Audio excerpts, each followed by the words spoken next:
Radiation therapy सिर्फ adults में use होती है ट्रीटमेंट कैंसर के ट्रीटमेंट के लिए कि इसका बच्चों में भी इस्तेमाल किया जा सकता है। काफ़ी बार ये सवाल आता है कि रेडिएशन थेरेपी बच्चों में शायद हम यूज़ नहीं कर सकते हैं। तो चलो आज इसके बारे में हम थोड़ा सा डिस्कस करते हैं। हेलो एवरीवन, मैं डॉक्टर भूषण झाड़े, chief consultant and radiation oncologist, Ruby hall clinic Pune. Basically बच्चों में जो कैंसर के टाइप्स है और जो एडल्ट्स में या बड़ों में जो कैंसर के टाइप्स है वो अलग अलग होते हैं। हालांकि कुछ थोड़ा सा ओवरलैप भी होता है, लेकिन काफ़ी सारे कैंसर जो बच्चों में पाए जाते हैं वो शायद एडल्ट्स में उतने कॉमनली नहीं दिखते।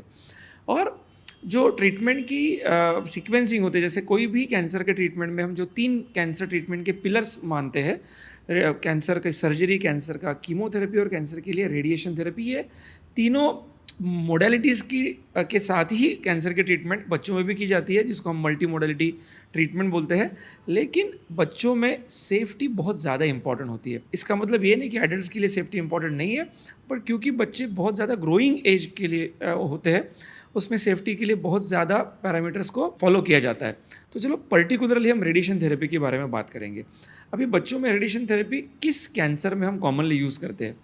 सबसे अगर हम ऊपर से देखते हैं तो ब्रेन ट्यूमर, इसमें मेडुलोब्लास्टोमाज या ब्रेन स्टेम ग्लायोमाज या पीएनईटीज़, ये जो ब्रेन ट्यूमर्स जो बच्चों में कॉमन होते हैं, उसमें सारे ब्रेन ट्यूमर्स में मोस्टली रेडिएशन थेरेपी का यूज़ होता है। अब उसके डिटेल्स में हम बात नहीं कर सकते इस छोटे से वीडियो में, लेकिन बच्चों में हम रेडिएशन थेरेपी का यूज़ कॉमनली करते हैं। वो काफ़ी सेफ़ है और इसकी जो मोडेलिटी होती है, जिसमें हम हाईएस्ट कन्फॉर्मल थेरेपी का यूज़ करते हैं, ताकि जो रेडिएशन का डोज है, जो हम प्रिस्क्राइब डोज है, वो जितना हम टारगेटेड वॉल्यूम को कन्फॉर्मली दे सके, उतना हम ग्रोइंग टिश्यूज़, जो नॉर्मल ग्रोइंग टिश्यूज़ अराउंड है, उसको डोज कम से कम रखा जाएगा, जिसमें पेशेंट के आने वाले लाइफ में कुछ डिफॉर्मिटी या कुछ जो इश्यूज़ आ सकते हैं, उसका प्रोबेबिलिटी हम काफ़ी कम रख सकते हैं। अभी ब्रेन ट्यूमर के अलावा जो कॉमन ट्यूमर, जिसको हम रैप्डोमायोसार्कोमास, प्रिमिटिव न्यूरोएक्टोडर्मल ट्यूमर्स या इविंग्स ट्यूमर, ये कुछ नाम से ट्यूमर्स के, जिसमें भी हम रेडिएशन थेरेपी का काफ़ी यूज़ करते हैं। कई बार हमको लंग्स को रेडिएशन देना होता है, कई बार कुछ सॉफ्ट टिश्यूज़ या कई बार एब्डोमिनल ऑर्गन्स को रेडिएशन देते हैं। ये सारे ऑर्गन्स बच्चों में काफ़ी ग्रोइंग पीरियड में होते हैं, तो इसके लिए हमको बहुत कन्फॉर्मल डोजेस, गाइडलाइंस को अच्छे से फॉलो करके, डोजेस को अच्छे से फॉलो करके, प्लानिंग को अच्छे से रख के ही किया जाता है। कई बार हम एक चैलेंज को फेस करते हैं। वो चैलेंज होता है, जैसे आप जानते हो कि रेडिएशन थेरेपी में सबसे इम्पॉर्टेंट होता है पेशेंट को इमोबिलाइज करना, कि जो काउच होता है मशीन का, उसके ऊपर पेशेंट टिपिकली एक लेट के या सुपाइन पोजीशन, जिसको हम बोलते हैं फ्लैट लेट के, उस पर्टिकुलर हिस्से को जिसको हम रेडिएशन देते हैं उसको इमोबिलाइज करते हैं, ताकि उस पर्टिकुलर हिस्से का मूवमेंट कम हो जाए या ज़ीरो हो जाए। और इस प्रकार से हम रेडिएशन का जो प्लान किया है वो डिलीवरी एग्जैक्ट होने में हेल्प होती है। अभी कई बार हम चैलेंज ये फेस करते हैं कि बच्चे इस चीज़ को समझ नहीं पाते।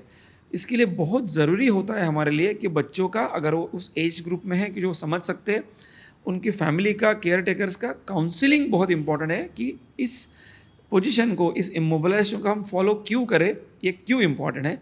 कई बार बच्चे उस एज ग्रुप में होते हैं जो समझ नहीं पाते। 2-3 साल 4 साल का एज ग्रुप है, जहाँ पे पेरेंट का तो हम काउंसलिंग कर सकते हैं, लेकिन बच्चों का काउंसलिंग मुश्किल होता है। समय हमको कुछ इमोबिलाइजेशन डिवाइसेस ऐसे यूज़ करने हैं जो थोड़े रिजिड होते हैं कि बच्चों का मूवमेंट भी हो तो भी उस एरिया को डिस्टर्ब ना हो।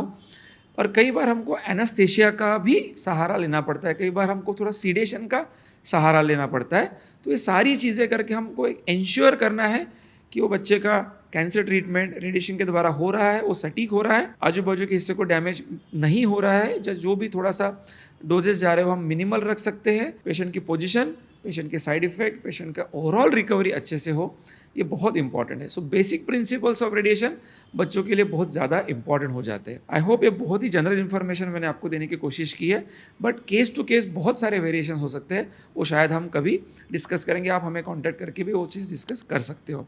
I hope you like the video. Thank you so much.